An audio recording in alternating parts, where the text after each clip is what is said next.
It was a warm summer night in the quiet suburbs of Bloomington, Indiana, the kind of evening where the air carried the faint smell of freshly cut grass and the hum of cicadas filled the space between houses. 38-year-old Ethan Mercer had been working in the backyard earlier that day, trying to make headway on a small shed project he'd been picking at for weeks. He wasn't in a rush to finish it, but the scattered tools and half-hung door bothered him enough that after dinner, he decided to get one more hour of work in before calling it a night. Just after 9 p.m., he stepped out through the back door, still wearing the faded jeans and t-shirt he'd had on all day, the soft glow from the porch light stretching across the yard as he crossed toward the shed. Inside the house, his wife Anna was tidying the kitchen. Their 2-year-old daughter Lily had gone to bed early, worn out from a day spent playing with sidewalk chalk in the driveway.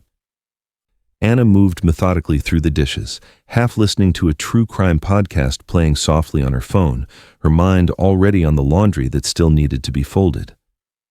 Every so often, she glanced at the small kitchen window that overlooked the backyard. She could see the shed light flicker as Ethan moved around inside, his silhouette shifting now and then. It was nothing out of the ordinary. Time passed without her really noticing. It wasn't until she glanced at the clock on the oven, 9:40 p.m., that she realized Ethan hadn't come back in. She assumed he'd gotten distracted, maybe starting another small project out there. Still, something about the quiet made her pause. She stepped to the back door and opened it, calling his name. No answer. She called again, louder this time, the words stretching into the still night. The cicadas droned on. Anna walked into the yard, her bare feet brushing against the cool grass. The shed door stood open, the light still on inside, casting harsh shadows over the scattered tools, a drill on the workbench, a hammer resting against the wall. But Ethan wasn't there. She turned in a slow circle, scanning the yard. His phone and wallet sat neatly on the patio table beside an empty glass of iced tea. The back gate, a tall wooden latch-style one, was closed. When she tried it, she found the latch hooked from the inside. Confused, she went back inside and checked the garage. No sign of him. She checked the driveway. His truck was still parked there. For the first time, the quiet didn't feel peaceful. It felt wrong. She went upstairs to check on Lily, who was still asleep, her small body curled beneath the blanket. Back downstairs, Anna walked through the house again, her pace faster now, her calls for Ethan sharper, cutting into the stillness. By 10 p.m., the uneasy feeling had settled deep into her chest. She called Ethan's phone, even though she could see it on the table outside. The call rang once before going to voicemail. She left a message, her voice shaking. Moments later, she was dialing 911. When officers arrived, they moved quickly to search the property. Flashlights swept across the yard, pausing on the shed, the tool-scattered floor, the neat placement of Ethan's belongings. They noted the gate's latch, the absence of disturbed grass or footprints leading away. The ground was still slightly damp from an earlier sprinkler cycle, but no impressions showed in the soil beyond Ethan's own from earlier in the evening. Neighbors were roused, asked if they'd seen anything unusual. Most said no. One mentioned hearing what sounded like faint conversation coming from the Mercer backyard around 9:20 p.m., though they couldn't make out the words. They assumed it was Ethan on the phone. As the first hour passed, the search expanded beyond the yard. Officers checked the tree line behind the property, moving into the narrow strip of woods that separated the neighborhood from the old railway trail. Search dogs were brought in, their handlers guiding them through the grass and into the trees. The dogs circled near the shed, then sat, confused, unable to pick up a trail beyond a few feet. Anna stood on the porch, arms wrapped tightly around herself, her eyes fixed on the shed, as if willing Ethan to walk out of it. She answered questions mechanically, explaining over and over that he had no reason to leave, no history of wandering off, no medical condition that would make him confused or disoriented. By midnight, the quiet street was lined with squad cars. Officers moved in and out of the yard, their radios crackling softly. A detective approached Anna to tell her they'd be canvassing the wider area, checking security cameras on nearby homes. But for now they had no signs of struggle.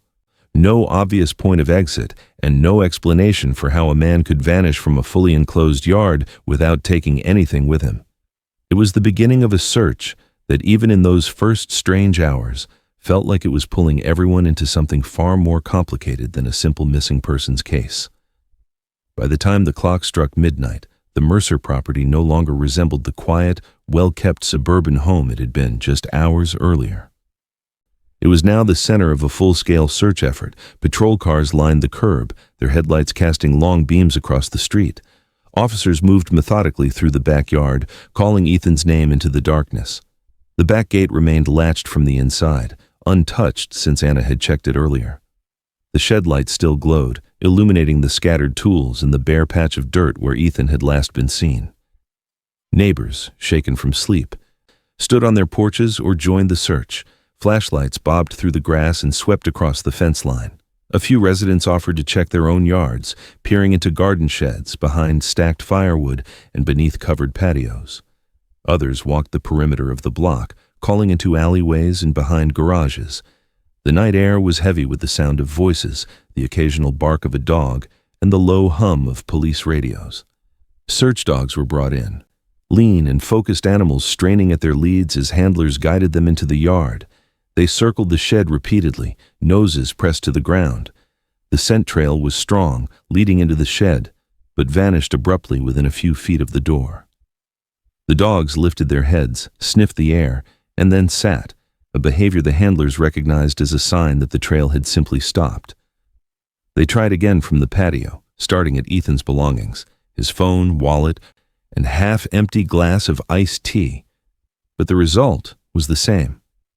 The damp soil in the yard, still holding the moisture from the earlier sprinkler cycle, offered another clue, or rather, the absence of one. Officers noted the single set of footprints that led from the patio to the shed. There were no other impressions, no signs of anyone else entering or leaving, and no continuation of Ethan's steps beyond the shed. In any typical case, footprints would be a starting point. Here, they were an abrupt ending. At the same time, a separate team was sweeping the wooded strip behind the Mercer home. Officers moved carefully through the undergrowth, their flashlights catching on low branches and tangles of brush. Thermal imaging drones were launched overhead, their cameras scanning for human heat signatures in the surrounding area. The monitors showed the pale shapes of deer grazing near the edge of the trail and a scattering of small animals moving in the brush, but no trace of a person.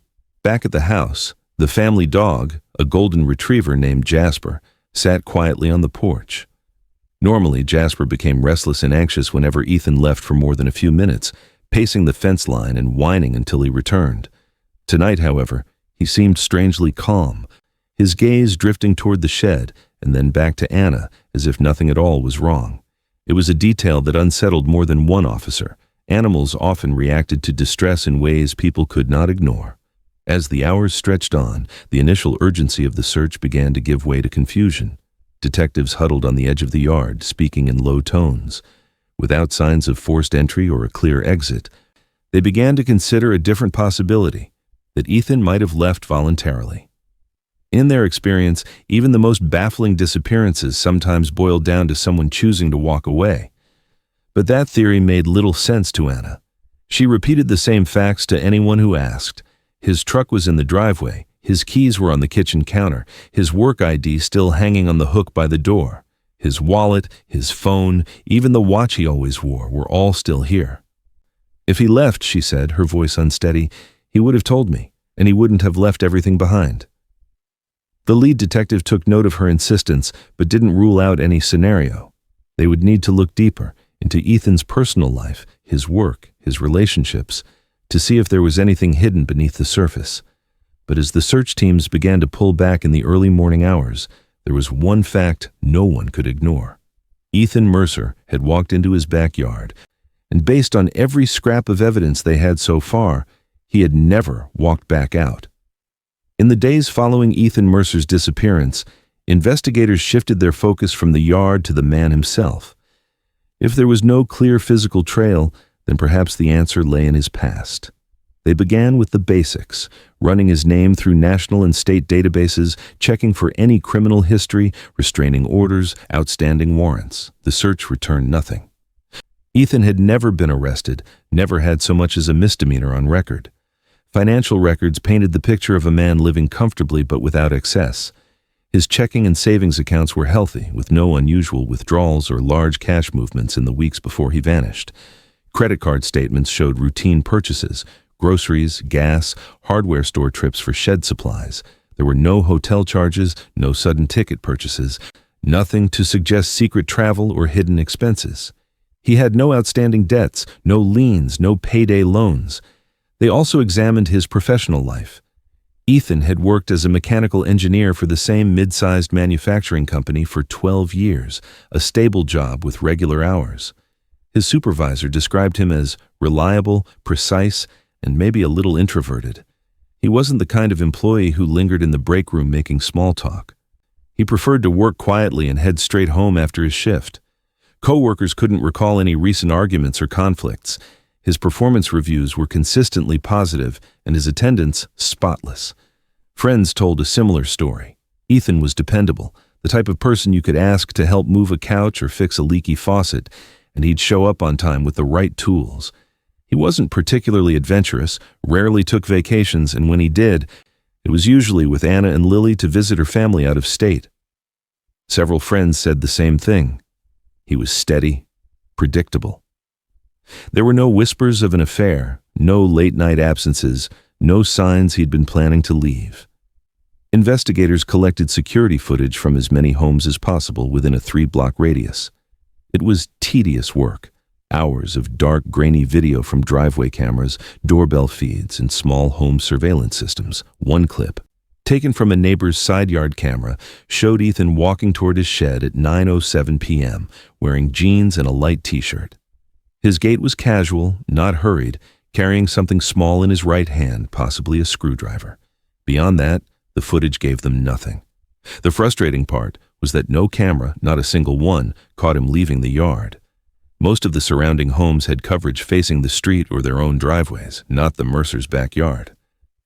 The only public camera nearby, a traffic cam at the corner, was too far to be of use, and it showed no pedestrians in the area matching Ethan's description that night. During a door-to-door canvass, detectives found one detail that stood out, though it was far from conclusive. A neighbor who lived directly behind the Mercers reported that around 9:20 p.m. she had stepped outside to bring in her cat and heard voices coming from the direction of their yard. At first, she assumed Ethan was on the phone, but then realized it sounded like two people speaking. She couldn't make out the words, only that one voice was deeper and one was slightly softer. Both male. When asked if it could have been a radio or television, she shook her head. No, she said. It was outside, and it was close. The neighbor couldn't say how long the voices lasted, only that when she went inside a minute later, she didn't hear them again. She didn't see anyone, and her view of the Mercer yard was mostly blocked by the fence and trees. Detectives weighed the account carefully. If accurate, it raised unsettling questions. Who was the second voice, and how had someone entered and exited without leaving any trace? But with no visual confirmation and no other witnesses, it was a fragment of a lead in an otherwise blank slate. By the end of the first week, the profile they had built of Ethan was maddening in its normalcy. He was not a man in crisis, not a man living a double life, not someone with enemies or debts. He was the kind of person who should have been the least likely to simply vanish.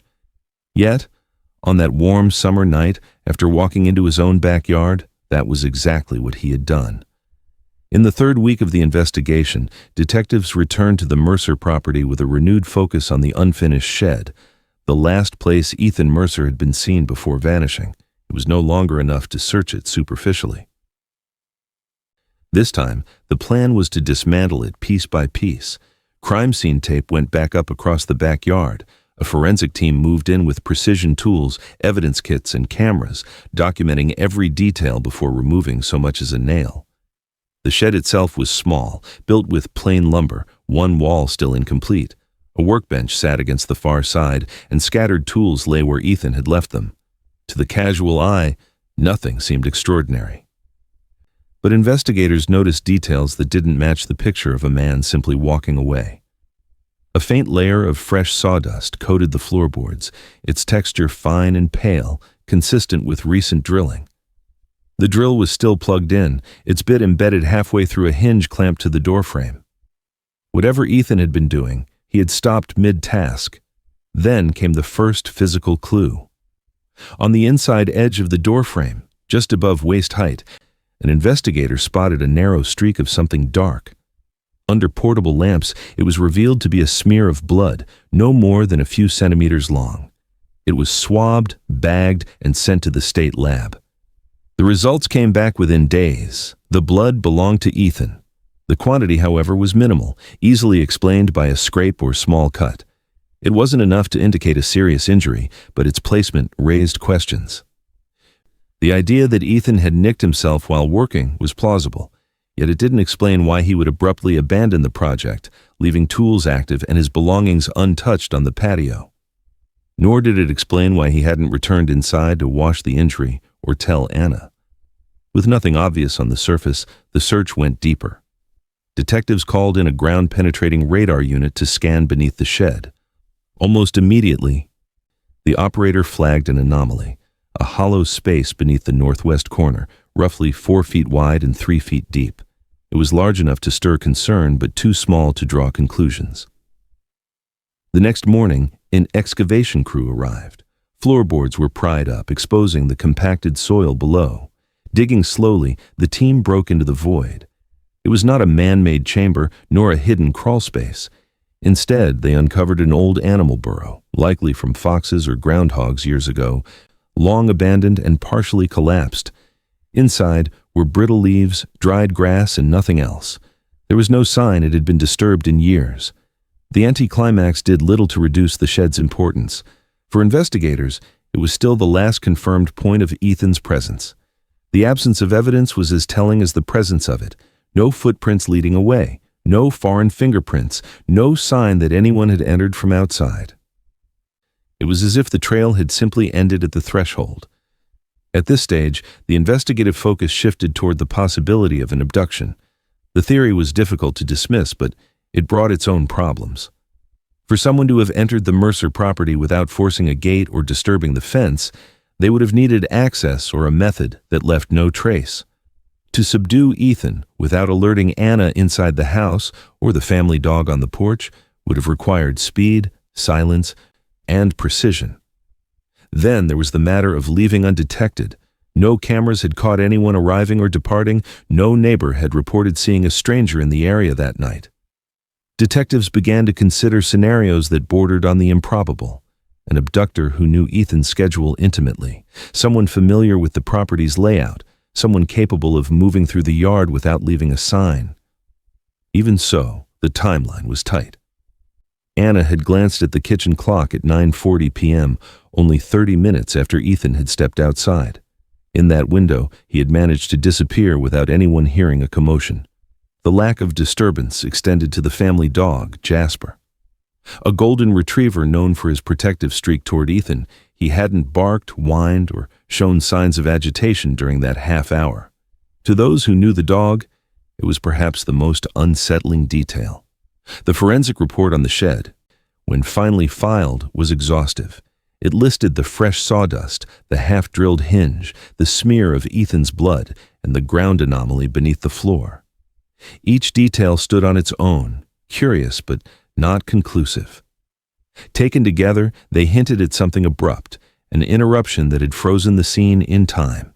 Yet no single piece connected directly to a theory that held up under scrutiny. In interviews, detectives admitted the shed baffled them more than any other part of the case. It was not merely the last place Ethan had been seen, it was, in a very real sense, the point where his existence in the investigation stopped. Everything before it was traceable and verifiable. Everything after was speculation. As weeks turned to months, the shed became almost symbolic to the search, a physical space representing the unanswered question at the heart of the case.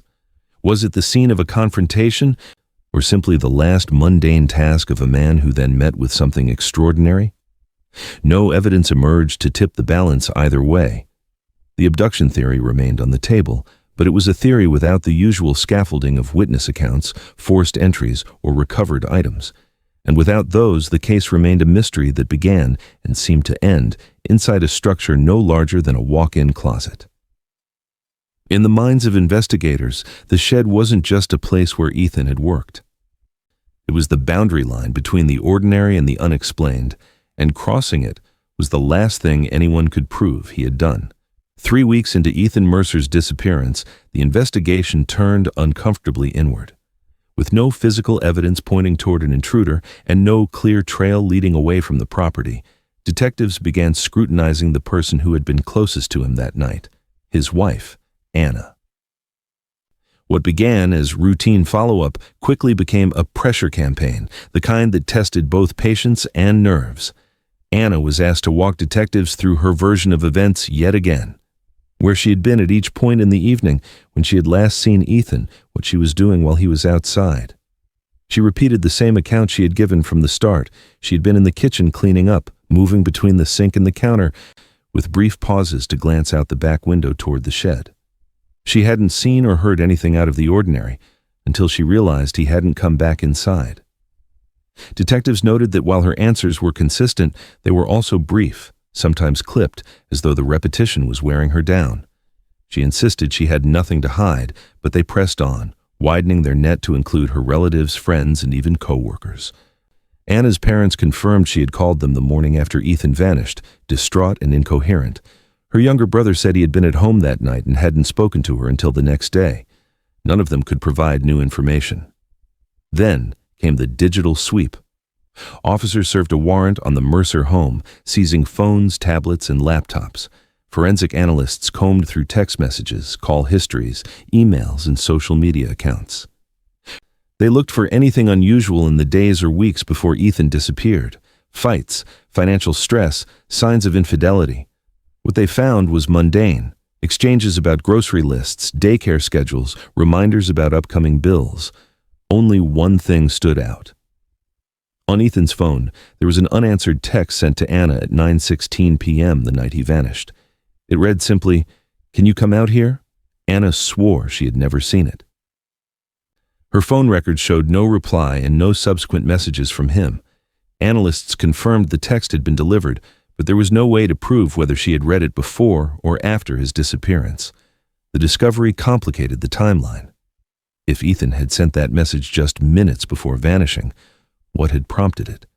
And if Anna had come outside in response, even briefly, what might she have seen? She maintained she had not received it until later. But the gap between sending and noticing it was now a matter of acute interest to the case. Outside the police station, the story was becoming something else entirely. Local media had been following the case since day one, and with little progress to report, they began leaning on speculation. Headlines hinted at tension inside the marriage. Anonymous sources close to the investigation suggested the couple might have been arguing in the weeks before Ethan disappeared. Soon, the rumors filtered into the community. At the grocery store, Anna noticed stares lingering a little too long. On social media, strangers posted theories about what she must know and why she wasn't saying it. Friends told her they'd overheard people whispering in line at the post office, making quiet, unfounded accusations. Anna addressed the gossip in a short statement to a local reporter, denying any marital trouble. She described Ethan as a devoted husband and father, someone who came straight home after work and spent most of his free time with their daughter. "We had normal disagreements like any couple," she said, "but nothing that would make him leave, and nothing that would make me harm him. I want him home more than anyone." Detectives listened, but they didn't ease off. They re-interviewed Anna twice more that week, pressing her on whether Ethan had been under unusual stress, whether he had talked about leaving, whether she had noticed strangers in the area. Each time, her answers were the same. Still, the unanswered text lingered in their minds. If Ethan had sent it in response to someone approaching, it could suggest a sudden encounter, one she might have interrupted if she had gone outside immediately. If it was meant to be casual, it raised the question of why he never followed up. Without context, it was just a fragment, maddening in its lack of detail. By the end of that week, Anna was both the most scrutinized and the most cooperative person in the investigation. Every word she had said was now on record, every device in her home had been combed through, and every relative had been questioned. There was nothing that pointed conclusively to her involvement, but also nothing that cleared her entirely in the eyes of investigators. In the absence of new physical evidence, suspicion had found its way into the empty spaces of the case, and for Anna, the realization was chilling. The longer Ethan remained missing, the more those spaces would be filled by other people's theories, not by the truth she was still desperate to uncover. It was nearly 8 months after Ethan Mercer's disappearance when the first real tip in months reached the detectives assigned to his case. It came from a man in a small rural town about 40 miles away who claimed to have seen someone working at a gas station who looked strikingly like Ethan. He described the man as tall, with short brown hair, wearing a faded work shirt and a ball cap pulled low. The detail that caught the caller's attention wasn't just the resemblance, but the way the man spoke, quiet, deliberate, with what he called a cautious way of looking at you, as though weighing every interaction. The gas station was along a lonely stretch of 2-lane highway, the kind of place where truckers stopped to fuel up and where locals gathered in the mornings for coffee. Detectives made the drive the next day, hoping the lead might finally give them a direction after months of dead ends. When they arrived, the clerk on duty confirmed a man fitting that description had been working part-time shifts for the past few weeks. He was polite but kept to himself, often arriving on foot from the direction of the nearby woods. The store's security system was outdated, producing grainy, low-resolution footage. Still, the detectives studied it carefully in the back office. In one clip, the man looked up briefly toward the counter camera. His features were blurred, but there was something about the shape of his jaw, the set of his shoulders, that made one of the investigators murmur, "That could be him." But there was no clear facial image, no distinctive marking, nothing they could use as definitive proof. They asked the clerk about his background. The man had given his name as Eric Mason and said he was looking for temporary work. He had no fixed address, sometimes sleeping behind the station in a weathered tent. He didn't drive, and when asked about family, he had avoided the question. The detectives arranged to return later that week, hoping to speak to him directly.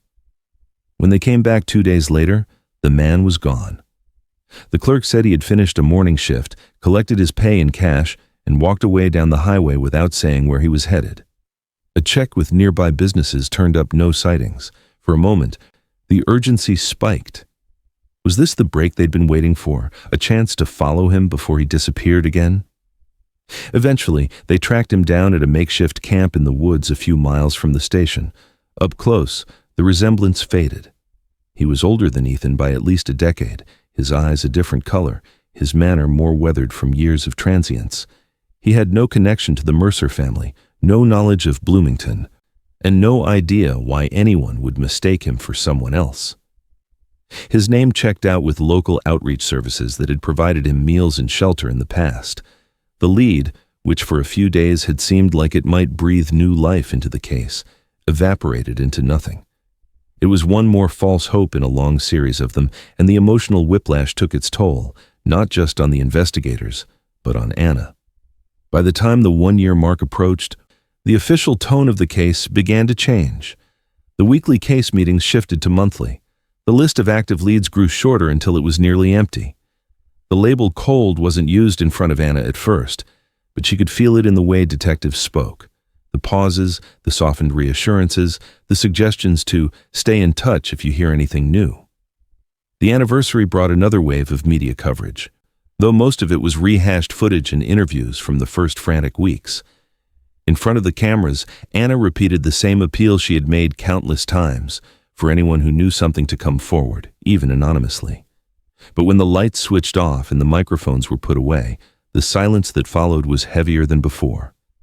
With the investigation stalled, practical realities began pressing in. Maintaining the house alone was draining, physically, emotionally, and financially.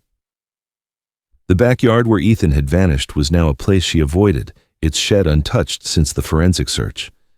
By the following spring, Anna made the decision to move. She found a smaller home across town, a place without the constant reminders in every corner. Ethan's belongings didn't go with her, not entirely.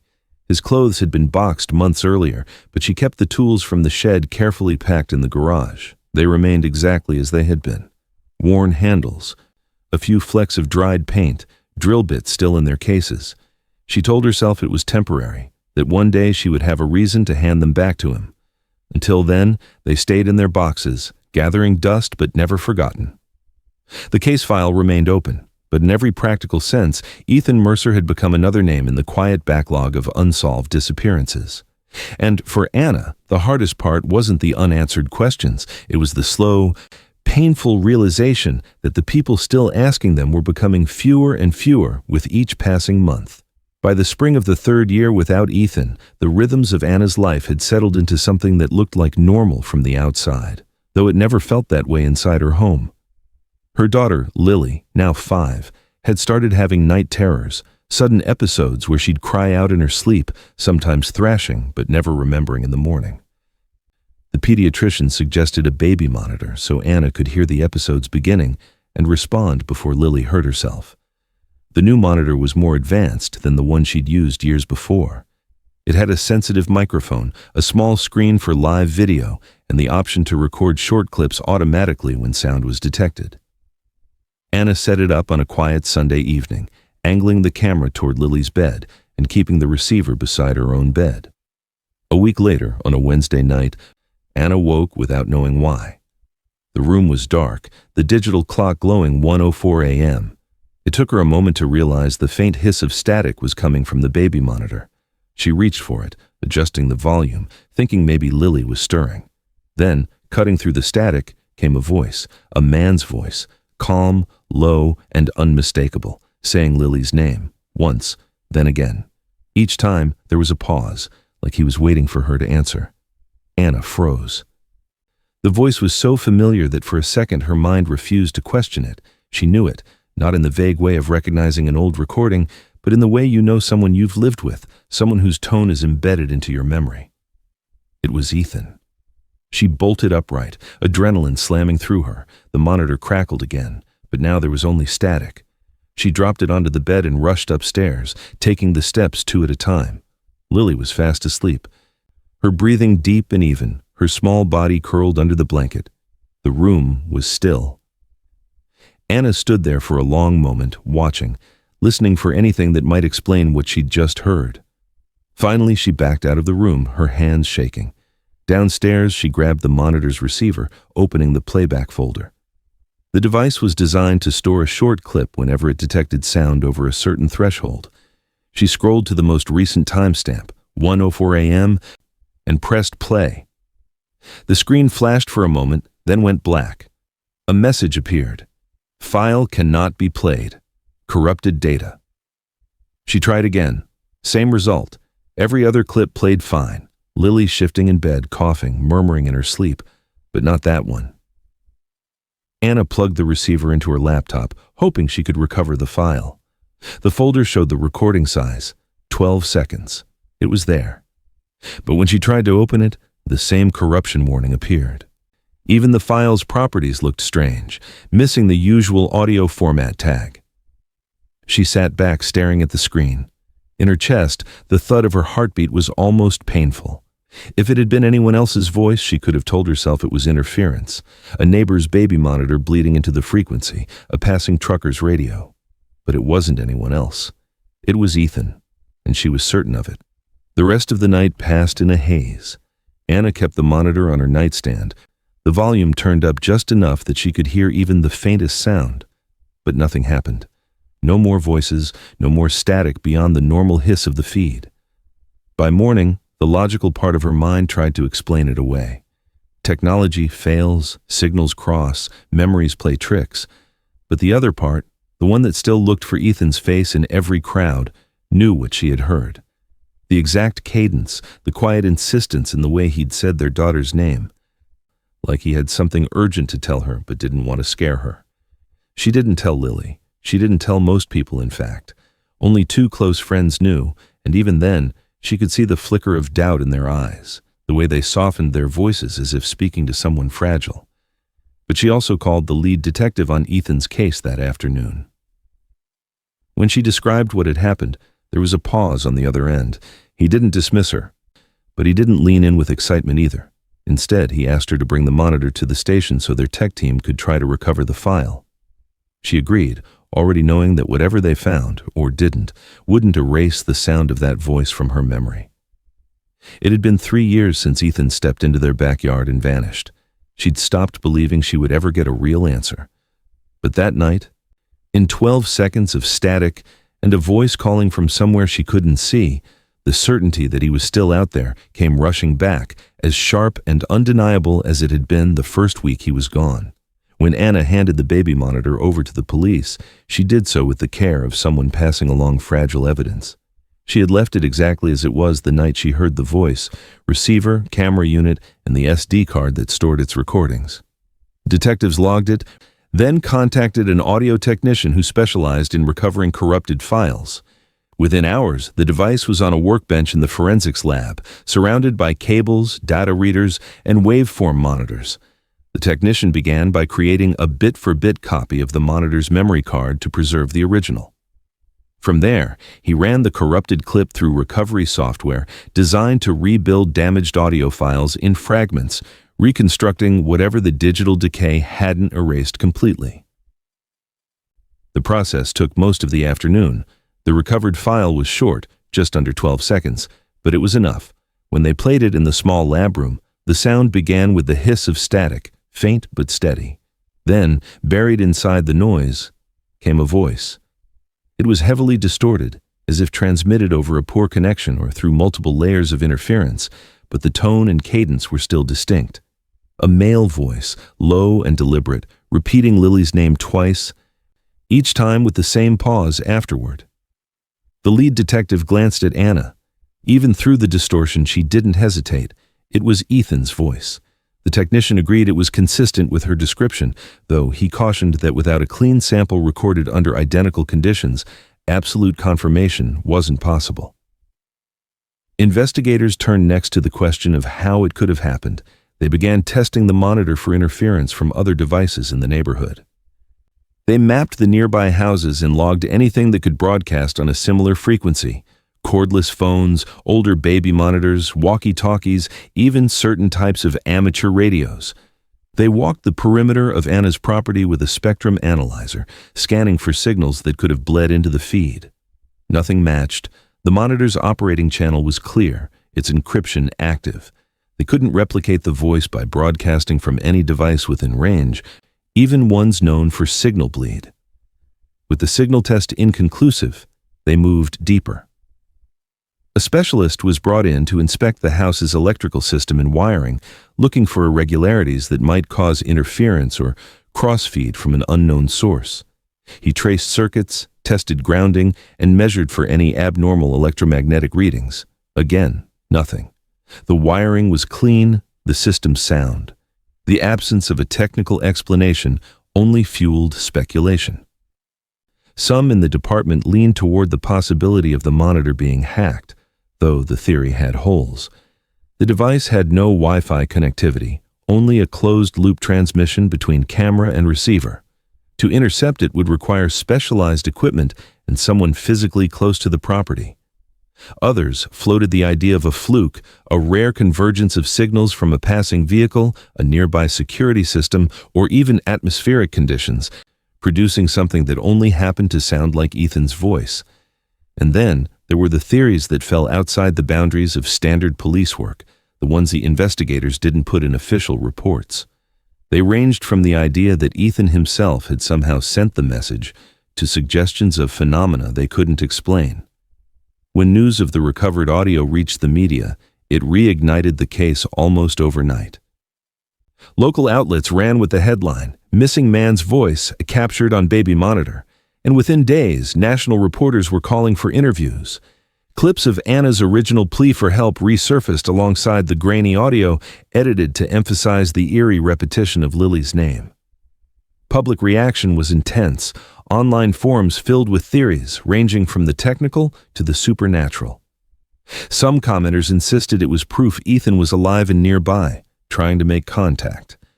Others accused Anna of fabricating the story for attention, suggesting she had manipulated the recording herself. The detectives, already wary of the spotlight, now had to field tips that ranged from promising to outlandish. For Anna, The media storm was secondary to the fact that she finally had something, however small, that connected her to Ethan after 3 silent years. It wasn't proof of where he was, or even that he was still alive, but it was more than she'd had in years. And no matter how many experts told her the voice could be explained away, she knew what she'd heard. The investigation didn't suddenly leap forward because of the clip, but it had a new piece of evidence, one that refused to fit neatly into any category. And for the first time in a long time, Anna felt the faint shift of momentum, the sense that somewhere, somehow, the silence had been broken. It happened only a few days after the audio file had been partially recovered. Anna had begun keeping the baby monitor on her nightstand every night, the receiver always on, its faint hiss a constant background to her sleep. That evening, she'd gone to bed later than usual, reading until nearly midnight before finally switching off the lamp. At some point in the early morning hours, she was jolted awake, not by static this time, but by a voice. It was male, deep, and so distinct that she knew instantly who it belonged to. "Come outside." The words were slow, deliberate, and carried the same inflection Ethan had used when speaking quietly, almost coaxing. There was no static leading in, no distortion like before, just those 2 words, and then silence. Her pulse racing, Anna glanced at the monitor's small screen. The camera feed showed Lily asleep in her bed, undisturbed. Still, the voice had been clear enough that it seemed impossible it could have come from anywhere but the monitor's speaker. She grabbed her phone and dialed the police without hesitation. Patrol units arrived within minutes. By now, they knew the property well, but the call prompted a more urgent sweep. Officers split into teams, checking the front and back of the house, the fence line, and the overgrown patch where the shed had once stood before. It was dismantled early in the investigation. One officer called over the radio to report something unusual, a faint but distinct heat signature showing up on their handheld thermal imager near the old shed's foundation. The area was a tangle of weeds and saplings that had sprung up over the past 3 years, making it hard to move through without brushing against tall grass. In the center, the outline of the shed's former footprint was still visible in the soil, faint but there, darker earth, sunken slightly compared to the rest of the yard. The heat signature was concentrated in one small spot along the northwest edge. After marking the location, the officers began to dig. The soil was compacted, and they had to work carefully to avoid disturbing anything that might be considered evidence. A few feet down, the tip of a shovel hit something solid. Brushing away dirt revealed a rusted metal box, the kind used decades ago for storing small valuables. It was pitted with corrosion, its hinges stiff with age. The box was lifted out and set on a tarp. An evidence technician photographed it in place before carefully prying it open. Inside, cushioned by a layer of old cloth, were 3 items: a wristwatch with a cracked leather band, a gold wedding ring, and a small folded scrap of paper. The watch's style matched the one Ethan had been wearing the night he disappeared. The ring was a plain band, but Anna didn't need to see the engraving inside to know it was his. The scrap of paper was brittle with age, its edges frayed. Written on it, in uneven block letters, were 2 words: "Not safe." The handwriting was difficult to assess, the letters jagged, as though written quickly or with a dull pencil. A forensic handwriting analyst later reported that while there were similarities to Ethan's writing, there wasn't enough consistency to declare a match with certainty. Anna, however, was sure. She said the slant of the letters, the slight hesitation on certain strokes, was exactly how Ethan formed words when he was writing in a hurry. The discovery raised more questions than it answered. There were no fingerprints on the box or its contents. Unsurprising after years in the ground, no other items were found nearby. The soil analysis suggested the box had been buried for at least several years, but pinpointing exactly when was impossible. Detectives considered multiple possibilities. Had Ethan buried it himself, intending to return for it? Had someone else planted it there as a message or as a way of discarding incriminating items? And why, after so much time, had the voice come through the monitor again, this time directing Anna to the yard? As the items were logged into evidence, Anna stood near the edge of the dig site, her arms wrapped tightly around herself. The box's contents were now part of an official case file, subject to analysis and speculation. But to her they were something else entirely. Tangible proof that Ethan had been here, on this property, after everything began. And in her mind, the voice on the monitor wasn't just a coincidence. It was a guide, leading her back to where he had been all along. The discovery of the rusted metal box should have brought clarity, but instead, it deepened the shadows around the case. The items inside, Ethan's watch, his wedding ring, and the short, chilling note, were the first physical connection to him in years, but they raised more questions than they answered. Theories bloomed in every direction. One possibility that investigators quietly discussed was that Ethan had been held somewhere against his will, close enough to the property that he could slip away undetected for a few minutes. In that scenario, the box might have been his attempt to leave behind proof of life, a signal to someone who would eventually find it. But the lack of any other trace, any follow-up, made that theory fragile. If he had been able to hide the box, why hadn't he been able to escape fully? Why had no one seen or heard him in all that time? Others leaned toward a more calculated explanation. Perhaps Ethan had known something dangerous, something that made staying disappeared the safest option. Staging his own vanishing act would have allowed him to sever ties, but also to leave cryptic breadcrumbs like the box as a message to Anna or a warning to anyone else who might stumble too close to the truth. This idea, though more speculative, gained traction among those who believed the "not safe" note was deliberate, an intentional parting word, not a desperate one. The baby monitor incidents had brought the investigation surging back into the public eye, but just as suddenly as they began, they stopped. Days, then weeks passed without a single unexplained sound or voice coming through. The monitor returned to its normal patterns, occasional static, the small rustles of Lily turning in her sleep, the hum of the room at night. No more messages, no more instructions. The silence, after that brief burst of activity, felt even heavier.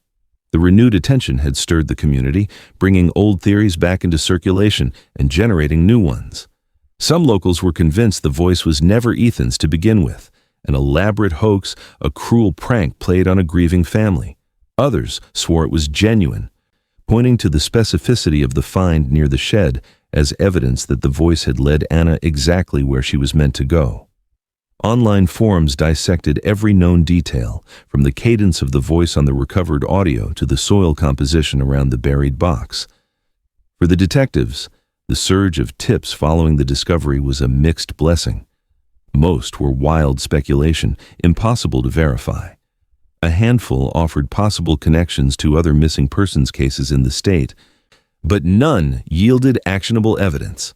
The case file, already thick with years of reports and dead ends, grew by another few inches without getting any closer to resolution. Officially, the case remained open, and no one in the department was willing to close it without a body or clear proof of death. But with no new leads after the box was recovered, the investigation once again slid toward dormancy. The occasional follow-up would still be conducted, a new tip would still be checked, but the level of active work was a shadow of what it had been in the first frantic months. Anna adjusted to the return of quiet the only way she could, by refusing to let go of the one link she still felt to Ethan. The baby monitor stayed in her bedroom, plugged in and powered on every night. She told no one, but she still woke sometimes in the early hours, reaching for it, half expecting to hear his voice again. The small device had become something more than a tool to watch over her daughter. It was a lifeline, a fragile tether to the possibility that he was still out there, somewhere. In the stillness of her room, Anna would sometimes run her fingers over the wedding ring that now sat in a drawer beside her bed, tracing the familiar engraving inside. She thought about the words on the note, about how blunt and final they seemed, and about the years that had passed since that warm summer night when Ethan had walked into the backyard and never returned. And every night, before turning out the light, she checked that the monitor was on, the little red signal light glowing in the dark, a silent promise to herself that if the voice ever came back, she would be ready to hear it.